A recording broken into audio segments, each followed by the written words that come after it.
An open chain compound can never be aromatic. क्यों? बोलो क्यों? क्योंकि एरोमेटिसिटी की पहली कंडीशन ही है साइक्लिक होना।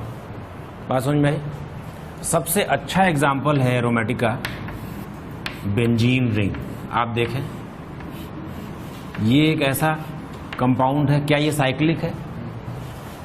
अच्छा, कोई कंपाउंड साइक्लिक है ये तो हमें दिख जाएगा, प्लेनर है या नहीं है ये नहीं दिखेगा, क्योंकि हम 3D में तो डायग्राम बनाते नहीं, तो हम प्लेनर है या नहीं है इसकी टेंशन भी नहीं लेंगे। हम बस ये देख लेंगे कि साहब साइक्लिक है या नहीं है, बस प्लेनरिटी का हम problem, planarity we will not take under consideration. मुझे एक बात बताओ, क्या सारे कार्बन sp2 हैं? देख लो, डबल बॉन्ड वाले कार्बन sp2 होते हैं, सारे कार्बन sp2 हैं। पाई इलेक्ट्रॉन कितने हैं? एक पाई बॉन्ड में 2 पाई इलेक्ट्रॉन होते हैं। कितने पाई बॉन्ड है इसके पास? पाई बॉन्ड कितने? 3, और पर पाई बॉन्ड 2 इलेक्ट्रॉन, तो टोटल पाई इलेक्ट्रॉन कितने? 6। पाई इलेक्ट्रॉन्स हो गए 6 को 4n+2 से इक्वेट करके देखो n की वैल्यू कितनी आती है? 1। क्या 1 हमारी लिस्ट में है? इसका मतलब ये एरोमेटिक है, क्योंकि ये एरोमेटिसिटी की तीनों कंडीशंस को एक साथ फुलफिल करता है। और एरोमेटिक सिस्टम में हम ये भी लिखा करते हैं कई बार कि कितने पाई इलेक्ट्रॉन्स वाला सिस्टम ये है। We traditionally we mention it, जरूरी नहीं है। समझ में आ गई बात? Aromatic compounds are those compounds which fulfill all the 3 conditions together. What are the 3 conditions? Compound must be cyclic planar. Each member must be sp2 or sp. No member can be sp3. And total number of pi electrons must be equal to 4n+2, where n is 0 or any other positive integer. And the third condition separately known as Huckel's rule. ठीक है ना? Any open chain compound can never be aromatic because cyclic compound must be cyclic. This is the first condition for aromaticity. ठीक है ना? इनको हम aromaticity की conditions बोलते हैं। क्लियर होगी बात? नोट करो।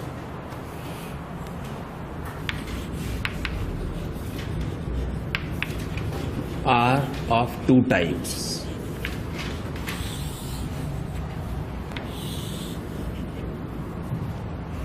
हमें एरोमेटिसिटी भी एक टॉपिक पढ़ना है जीओसी में, और बाद में एरोमेटिक कंपाउंड्स नाम का भी एक टॉपिक पढ़ना है। यहाँ तो सिर्फ क्लासिफिकेशन कर रहे हैं कि कौन सा कंपाउंड एरोमेटिक है, कौन सा नहीं है। ठीक है ना? एरोमेटिक कंपाउंड 2 तरह के होते हैं, बेंजीनोइड्स एंड नॉन बेंजीनोइड्स। बेंजीनोइड्स हम उन्हें बोलते हैं जिसमें at least 1 benzene ring is present.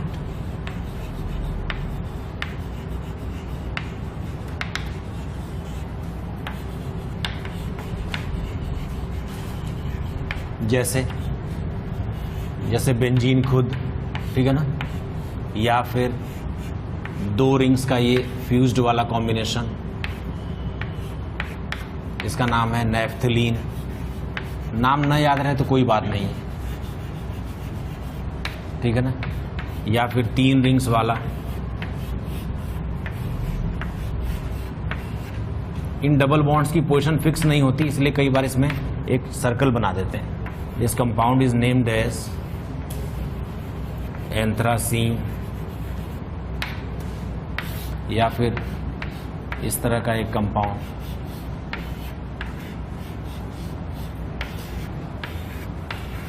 This compound is named as phenanthrene, ठीक है ना। नॉन बेंजीनोइड ऐसे कंपाउंड्स होते हैं जो एरोमेटिक तो हैं लेकिन बेंजीन की तरह नहीं होते, विदाउट बेंजीन रिंग।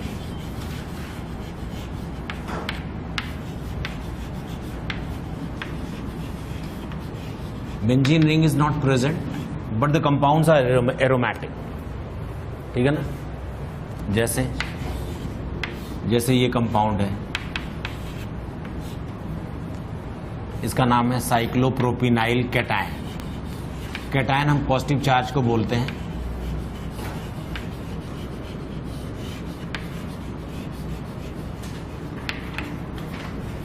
इसमें 2 पाई इलेक्ट्रॉन्स हैं, और आप देखो अगर 2 को 4n+2 से इक्वेट करें तो n की वैल्यू कितनी आती है? 0। ये हमारे लिस्ट में है, और सारे मेंबर्स sp2 हैं, साइक्लिक है। पॉजिटिव चार्ज वाला कार्बन sp2 होता है, ठीक है ना। या फिर साइक्लोब्यूटेनाइल डाइकैटायन, दिस इज साइक्लोब्यूटेनाइल डाइकैटायन। इसमें भी ये भी एरोमेटिक है, 2 पाई इलेक्ट्रॉन्स हैं, ठीक है ना, बात समझ में आई। या फिर साइक्लोपेंटा डाइइनाइल एनायन, नेगेटिव चार्ज को हम एक लोन पेयर की तरह लेते हैं, इलेक्ट्रॉन पेयर की तरह। कुल 6 इलेक्ट्रॉन हो गए, 6 पाई इलेक्ट्रॉन्स हो गए, ठीक है ना। Cyclopentadienyl anion, this is aromatic with 6 pi electrons, ठीक है ना, नोट करें। फिनाउंड है साइक्लोहेप्टाट्राइईन, ये 7 मेंबर्ड रिंग है, 3 डबल बॉन्ड्स है। क्या ये एरोमेटिक होगा? 3 पाई इलेक्ट्रॉन्स है, 3 पाई बॉन्ड है, 6 पाई इलेक्ट्रॉन्स है। Is it aromatic? Any difference of opinion? It will not be aromatic because this member, this carbon is sp3. See, this is sp3, so this compound is non-aromatic. मैंने आपको बताया था कि ring के सारे ही members sp2 या sp या combination हो सकते हैं। कोई मेंबर अगर sp3 हो गया तो वो कैसे आपने देखा कि ये sp3 है? इसके बाद इस कार्बन पे कितने सिग्मा बॉन्ड्स हैं? 2 तो हमें दिख रहे हैं, 2 हाइड्रोजन्स होंगे ना। कुल कितने सिग्मा बॉन्ड हो गए? 4 सिग्मा बॉन्ड वाला कार्बन का हाइब्रिडेशन क्या होगा? sp3। लेकिन मान लो हमने इसमें से एक H निकाल दिया और अब ये बन जाए C+, अब तो ये sp2 हो गया। क्या अब ये एरोमेटिक हो जाएगा 6 पाई इलेक्ट्रॉनों के साथ, ठीक है ना। सो this is aromatic with 6 pi electrons and this ion is known as tropylium ion, ठीक है ना। इसी तरह एक कंपाउंड ये है, इसको कॉट सिस्टम बोलते हैं, cyclooctatrienyl dication, 6 pi electrons, aromatic, name is cyclooctatrienyl dication. Similarly cyclooctatrienyl dianion भी होता है, नेगेटिवली चार्ज्ड। एक नेगेटिव चार्ज में एक इलेक्ट्रॉन पेयर है। टोटल कितने इलेक्ट्रॉन हो गए? 10 पाई इलेक्ट्रॉन क्या हकल्स रूल को फॉलो करेगा? कर लेगा, ठीक है ना। इसका नाम है साइक्लो ऑक्टा ट्राइइनाइल डाइएनायन, ठीक है ना। बात समझ में आ गई? कर दोगे? इसके अलावा एक चीज और बताता हूं, होमोसाइक्लिक क्या होते हैं। Homocyclic when all the members of ring are carbon.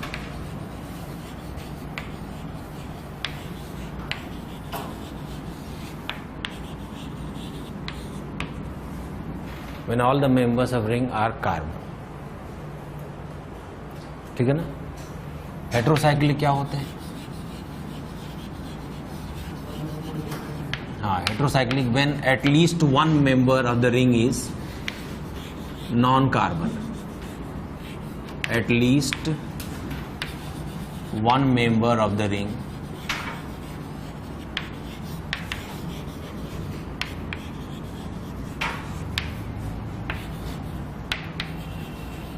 is non-carbon. Alicyclic क्या होंगे? एलिसाइक्लिक क्या होते हैं? Cyclic compounds but not aromatic. क्यों?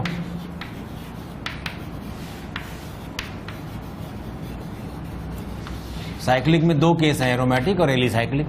एरोमेटिक को हम पहचानते हैं, जो एरोमेटिक नहीं है लेकिन साइक्लिक है वो क्या कहलाएगा? एलिसाइक्लिक। ठीक है ना, नोट करो। तो इसका मतलब क्या है? इसका मतलब ये है कि होमोसाइक्लिक और हेटेरोसाइक्लिक का तो फंडा समझ में आ गया। होमोसाइक्लिक हम उन साइक्लिक कंपाउंड्स को बोलते हैं जिनमें सारे ही मेंबर्स कार्बन होते हैं, और हेटेरोसाइक्लिक हम उन कंपाउंड्स को बोलते हैं जिनमें कम से कम एक रिंग का मेंबर नॉन कार्बन होता है। ठीक है ना। और एलिसाइक्लिक हम ऐसे कंपाउंड्स को बोलते हैं जो हो तो साइक्लिक बट वो एरोमेटिक ना हो। ठीक है ना। तो मैं यहां लिखता हूं, एक कैटेगरी लिखता हूं मैं एग्जाम्पल के तौर पर,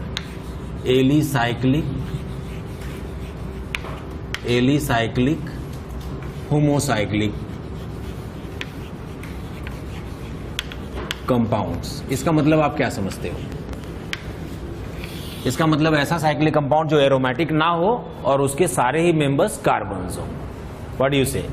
जैसे मान लो मैं ये वाला कंपाउंड ले लूं, इसको आप क्या बोलोगे? क्या ये एलिसाइक्लिक होमोसाइक्लिक है? बोलो। इसके लिए क्या बोलते हो? ये भी है। क्यों? इसके लिए क्या बोलते हो? है। एक आध डबल बॉन्ड से फर्क तो पड़ता नहीं। क्लियर होगी बात? समझ में आ गई बात? ये एलिसाइक्लिक होमोसाइक्लिक कंपाउंड है। What you mean by alicyclic heterocyclic? Tell me. हाँ, alicyclic heterocyclic, at least one heterocyclic compound. ये हो जाएगा ये वाला कंपाउंड। क्यों? ये हो जाएगा डाइऑक्सिन, इसका नाम है। ठीक है ना। ये कंपाउंड हो जाएगा ऐसा।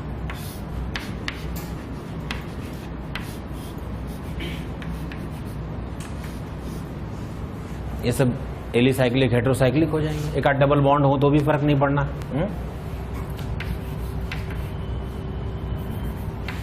Aromatic homocyclic. What do you mean by aromatic homocyclic compounds? जो एरोमेटिक हो और सारे मेंबर्स कार्बन्स हो। Benzene is the best example. क्यों?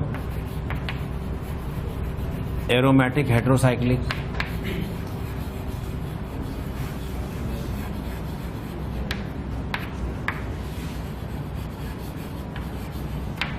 इसके लिए एक लिस्ट बना देता हूं, याद रखने की जरूरत नहीं है, नोट करके रख लें।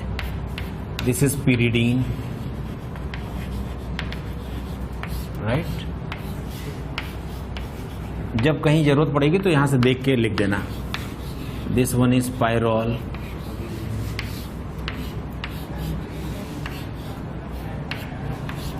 this one is named as furane and thiophene.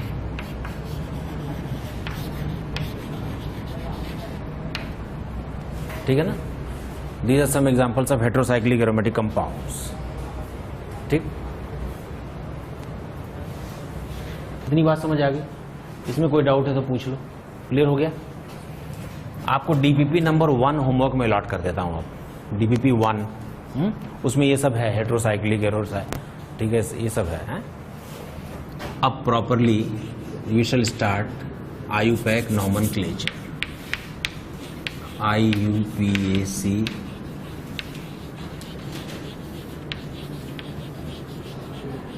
nomenclature of organic compounds। देखो, बहुत सारे ऑर्गेनिक कंपाउंड बनाए गए और शुरुआत में उनकी नेमिंग कैसे की गई? उनके सोर्स के आधार पर कि भाई कहाँ से पाए जाते हैं, या उनके किसी कलर के आधार पर, या किसी और डोमिनेंट प्रॉपर्टी के आधार पर, उनकी स्मेल के आधार पर। ठीक है ना। जैसे ऑक्सेलस नाम के एक डेजर्ट में पाए जाने वाले प्लांट से पाया गया ऑक्जेलिक एसिड। विनेगर को ग्रीक लैंग्वेज में बोलते हैं एसिटम, हिंदी में सिरका बोलते हैं ना, सिरका, उसको ग्रीक में एसिटम बोलते हैं। उसमें जो एसिड था उसको कहा गया एसिटिक एसिड। फॉर्मिका चींटियों को बोलते हैं ग्रीक लैंग्वेज में। उसके हाइड्रोडिस्टिलेशन से जो एसिड पाया गया उसको कहा गया फॉर्मिक एसिड। बात समझ में आ रही है? रोजानिलीन ब्लू, बटर येलो, इस तरह के नाम रखे गए शुरुआत में। लेकिन कंपाउंड्स की संख्या इतनी बढ़ती गई कि उनके कलर, उनके स्मेल, उनके सोर्सेज के बेसिस पर उनका नाम याद रखना तो बहुत मुश्किल था। तो जरूर ही एक ऐसे नॉमेनक्लेचर सिस्टम की जरूरत थी जिससे हम किसी कंपाउंड की स्ट्रक्चर को देखें तो उसका नाम बता दें, और अगर नाम को देखें तो उसकी स्ट्रक्चर बना दें। तो कुछ सेट ऑफ रूल्स बनाए गए। इस संस्था का नाम है IUPAC, international union of pure and applied chemistry, Geneva में इसका हेड ऑफिस है।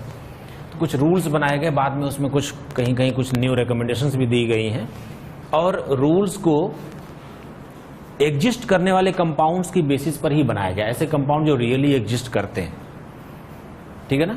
कोई हाइपोथेटिकल कंपाउंड हो जो एग्जिस्ट नहीं करता, तो हो सकता है कि गिवन रूल से हम उसका नाम ना भी लिख पाए, ठीक है ना। लेकिन अगर कोई कंपाउंड है जो रियल है, एग्जिस्ट करता है, तो दिए हुए रूल्स के बेसिस पर हम उसका नाम जरूर लिख पाएंगे, ठीक है। तो एक एक करके करते हैं।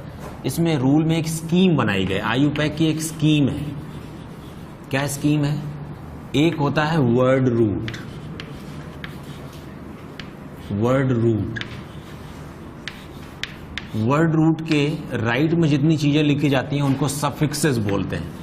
जैसे प्राइमरी सफिक्स यहां पर होगा, और उसके भी राइट में होगा सेकेंडरी सफिक्स, और लेफ्ट में जो लिखा जाता है उसको प्रीफिक्सेस बोलते हैं। यहां पर होगा प्राइमरी प्रीफिक्स, और उसके भी पीछे होगा secondary prefix. This is the scheme on basis of which we give IUPAC name to a given organic compound. उसमें वर्ड रूट क्या होता है, सबसे पहले यही बता देता हूं। वर्ड रूट होता है number of carbons in parent chain.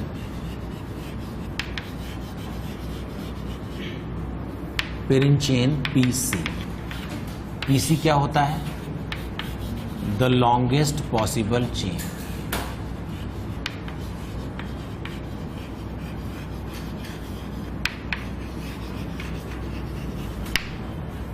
Longest possible carbon chain, ठीक है ना, उसको PC बोलते हैं। अगर इसमें कार्बन का नंबर 1 हुआ तो यहां पर हम वर्ड रूट की जगह लिखते हैं मेथ। ग्रीक लैंग्वेज में ये नंबर्स हैं। 2 हुआ तो हम लिखते हैं एथ। 3 हुआ तो हम लिखते हैं प्रोप, ठीक है ना। 4 हुआ तो हम लिखते हैं ब्यू। 5 के लिए लिखते हैं पेंट, ठीक है ना। 6 के लिए लिखते हैं हेक्स। 7 के लिए हेप्ट। 8 के लिए ऑक्ट। 9 के लिए नॉन। 10 के लिए डेक, राइट। 11 के लिए अनडेक, ठीक है ना। 12 के लिए dodec, and so on. हमने अपनी शीट में खूब सारा दे रखा है। बात समझ में आ गई? जनरली हमें 12 कार्बन से ज़्यादा की ज़रूरत पड़ती नहीं है, वरना ट्राइडेक, टेट्राडेक, पेंटाडेक, हेक्साडेक, हेप्टाडेक, ऑक्टाडेक, ठीक है ना, इस तरह से लिखते चले जाते। क्या है वो बता देता हूं। सेकेंडरी सफिक्स है the senior most functional group. Senior most functional group is written at that place where secondary suffix is mentioned. कौन सा फंक्शनल ग्रुप का नाम क्या लिखा जाता है सफिक्स में वहां होने पर, वो बताऊंगा। मान लो किसी कंपाउंड में एक से अधिक फंक्शनल ग्रुप आ जाए, तो कौन सीनियर है कौन जूनियर है ये भी IUPAC ने बता रखा है। एक सीनियर होगा उसका नाम वहां लिखा जाएगा लास्ट में, और जो जूनियर होगा उसका नाम यहां लिखा जाएगा। तो एक ही फंक्शनल ग्रुप के सीनियर होने पर नाम क्या होगा और जूनियर होने पर नाम क्या होगा, सफिक्स नेम और प्रीफिक्स नेम क्या होंगे, ये भी IUPAC ने रेकमेंड कर रखा है। अपने को याद रखना पड़ता है तो, ठीक है ना। प्राइमरी सफिक्स जो है ना, यहां पे लिखना जा रहा ना, प्राइमरी सफिक्स के लिए लिखो, it informs about saturation or unsaturation of the compound, saturation or unsaturation of the compound.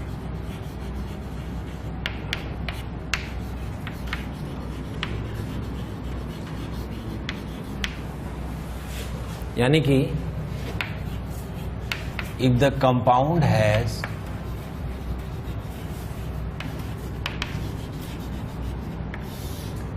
and primary suffix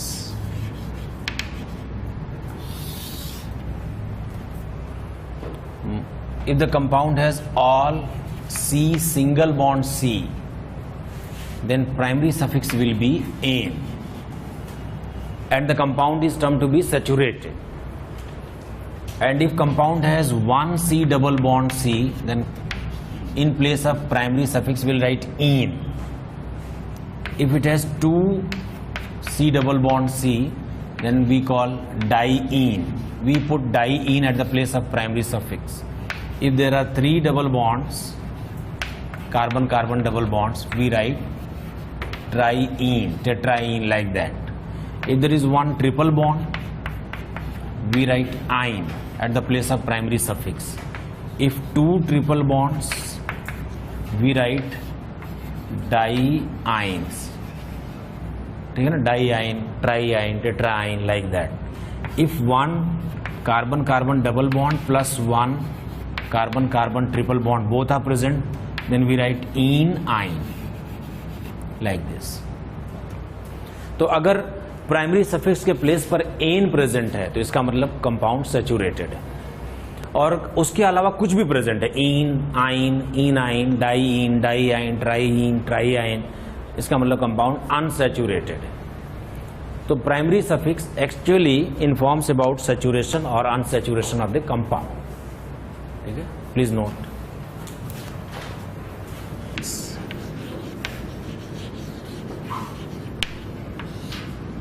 इसके लिए लिखो, इट इन्फॉर्म्स अबाउट साइक्लिक और acyclic nature of compound. It informs about cyclic और acyclic nature of compound. ठीक है ना. If compound has and primary prefix,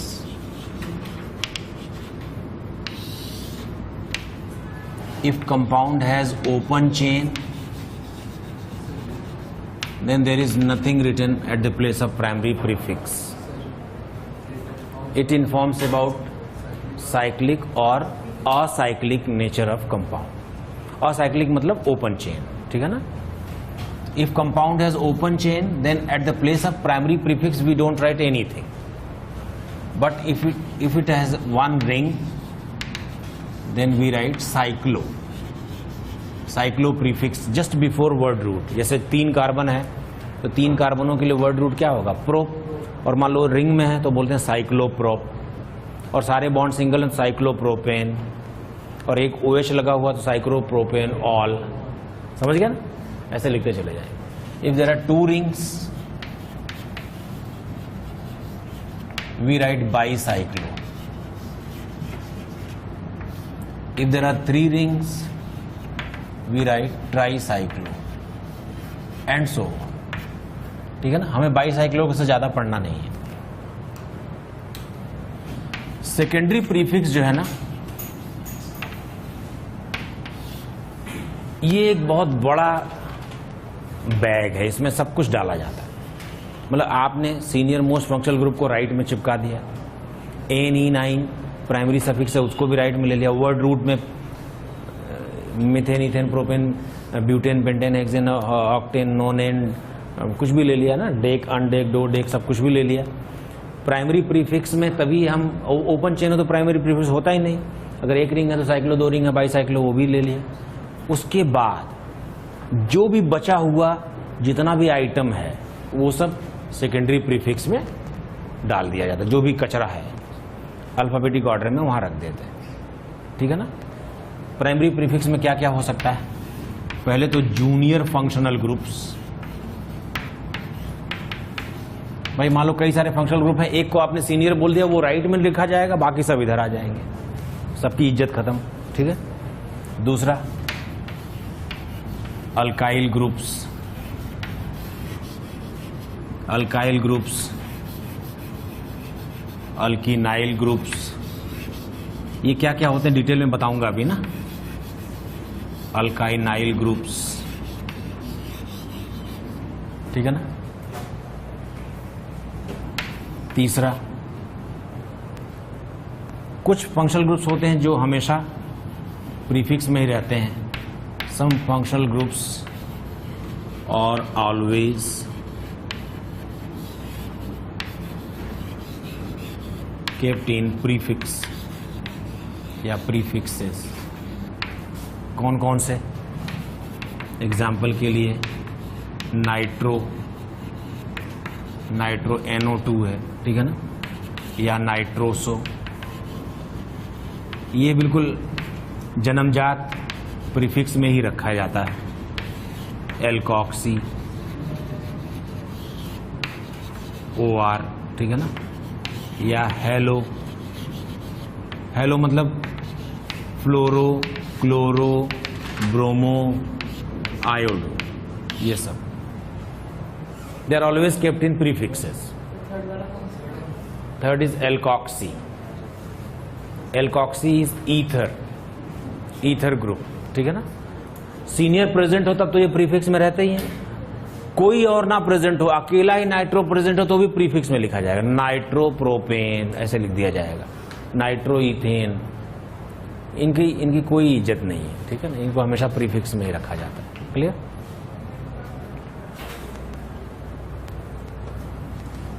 naming of alkanes. Naming of alkanes मैंने आपको पहले ही बताया था कि जनरल फॉर्मूला इज CnH2n+2, ठीक है ना।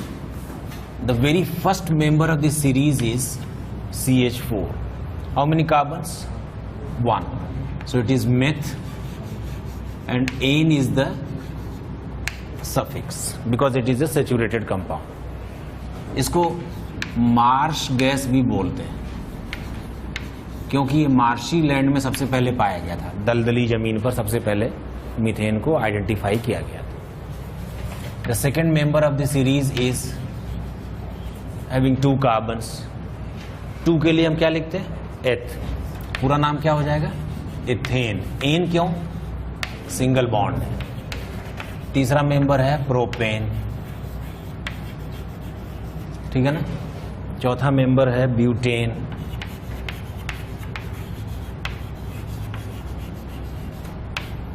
अगर ये 4 कार्बनों की चेन ऐसी बना दी जाए तो हमें लॉन्गेस्ट पॉसिबल कार्बन चेन पहले सेलेक्ट करनी पड़ती है। तो बोलो कितनी लंबी चेन हम इसमें पा जाएंगे? 3। वो ऐसी भी हो सकती है और ऐसी भी हो सकती है, दोनों इक्विवेलेंट है। उसके बाद हम नंबरिंग करते हैं 1 2 3। 2 पर देखो, 2 पर ही एक ब्रांच है, ठीक है ना। इस ब्रांच का नाम है मिथाइल, ठीक है ना। 2 मिथाइल प्रोपेन, यही वो एल्काइल ग्रुप है जो प्रीफिक्स में रखा गया है। तो एल्काइल ग्रुप्स क्या होते हैं, इनके बारे में जरा डिटेल में बात कर लेते हैं। ये इंपॉर्टेंट बात करने जा रहा हूं मैं। एल्काइल ग्रुप R से डिनोट किया जाता है। इनको रेडिकल्स भी कहा जाता है और इनको कार्बन सब्स्टिट्यूएंट्स भी कहा जाता है।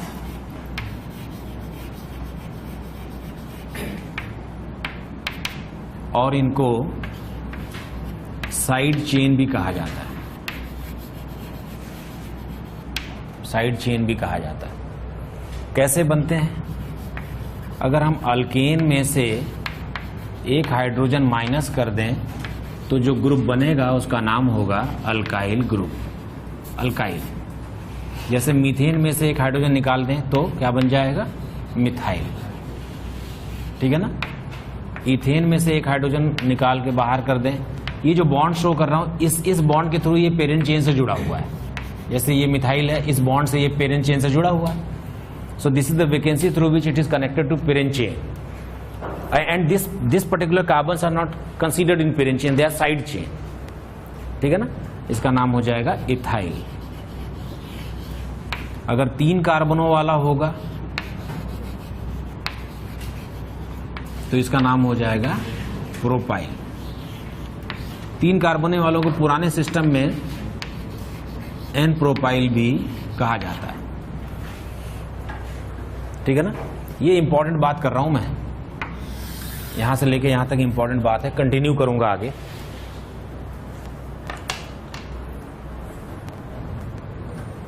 का ये साइड चेन है जो सेंट्रल कार्बन से पेरेंट चेन से जुड़ जाए, तो इसका नाम कैसे लिखते हैं? मान लो ये ना होता तो नाम लिखते क्या? इथाइल। तो हम इसकी नंबरिंग कर लेते हैं 1 2।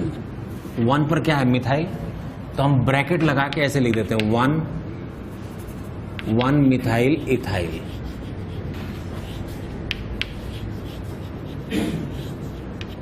वैसे इसका एक और नाम लिखा जाता है आइसोप्रोपाइल।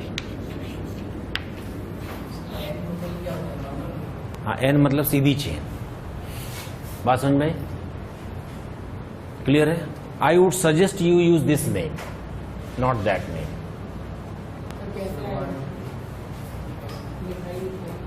देखना, ये नहीं था तो इसका नाम क्या था? इथाइल। अब ये है तो कहां पर है? 1 नंबर पर है। 1 number is always given to the carbon which is directly connected to parent chain, और उस पर अगर कुछ लगा हुआ है तो उसको मेंशन कर दिया हमने, उसका एड्रेस देकर 1 मिथाइल इथाइल। ठीक है ना। अगर मान लो हमने 4 कार्बन लिया होता और 4 कार्बन का ये टर्मिनल कार्बन पेरेंट चेन से जुड़ा होता, तो इसको बोलते हैं ब्यूटाइल, या फिर पुराने सिस्टम में बोलते हैं एन ब्यूटाइल। 4 कार्बनों का एक कनेक्शन ऐसा भी हो सकता है, ऐसा। तो हम कैसे बोलते हैं? नंबरिंग कर लेते हैं 1 2 3। नंबरिंग हमेशा उसी कार्बन से की जाएगी जो पेरेंट चेन से डायरेक्ट जुड़ा हुआ है। 1 number is given always to that carbon which is directly connected to parent chain, and then we go for the longest possible. बताओ, अगर ये नहीं था तो इसका नाम क्या होता? प्रोपाइल। तो फिर ये क्या है? बोलो 2 मिथाइल प्रोपाइल, दैट्स इट।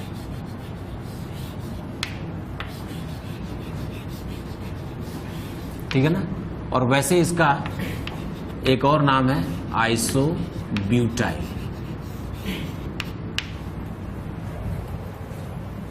अगर 4 कार्बनों का कनेक्शन ऐसा हो जाता, ऐसा, तो क्या नाम होता? बोलो 1 मिथाइल प्रोपाइल।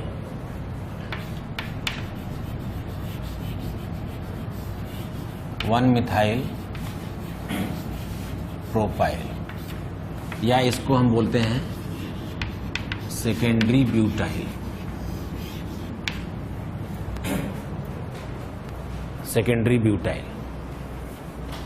मैं हमेशा बोलूंगा कि ये वाला नाम यूज करें जिसमें कुछ भी याद नहीं रखना होगा, नंबरिंग करके वहीं पर नाम सेट कर लेंगे। ये नाम याद रखने पड़ते हैं। ठीक है। 4 कार्बनों का एक कनेक्शन का स्टाइल ये भी हो सकता है, ऐसे, यहां से पेरेंट चेन से जुड़ जाए। This is 1 number carbon and this is 2 number carbon. Tell me, it is 1 di methyl ethyl. तो हम इसको ऐसे लिख सकते हैं 1 डाई मिथाइल इथाइल। और वैसे इसका एक और नाम है टर्शरी ब्यूटाइल। ठीक है ना। इसी तरह से नेमिंग की जाएगी। So kindly remember this rule. ठीक है ना। अब अगर मान लो एग्जाम्पल में हमने एक लंबी चेन ले ली, this is 1 2 3 4 5 6 7 8 9 10 11। It is an undecane. क्यों? ये अनडेकेन है। इस पर मान लो हमने एक मिथाइल रख दिया, एक इथाइल रख दिया, एक हमने ऐसे रख दिया। अच्छा, नंबरिंग इधर से करें या इधर से करें? तो एक ही रूल है, लोएस्ट लोकेंट जहाँ इधर से मिल जाए, जिधर से पहला नंबर छोटा मिल जाए। इधर से नंबरिंग करते 1 2 3 4 5 6 7 पहला नंबर मिलता, इधर से करा तो हमने तो 2 पहला नंबर मिल गया, and this is the longest possible chain. तो बताओ ये एक अनडेकेन है जिसके 2 नंबर पे क्या है, एक रफ कर रहा हूं मैं, 2 नंबर पे क्या है भाई, 2 पे मिथाइल है, 3 पर क्या है, इथाइल है, और 5 पर क्या है, 1 मिथाइल प्रोपाइल, 1 मिथाइल प्रोपाइल। इसको अल्फाबेटिक ऑर्डर में रखने के बाद अनडेकेन लिखना है। बोलो अल्फाबेटिक ऑर्डर में सबसे पहले कौन आएगा, 3 इथाइल। इस कंपाउंड का नाम होगा 3 इथाइल, फिर 2 मिथाइल, फिर 5 1 मिथाइल प्रोपाइल,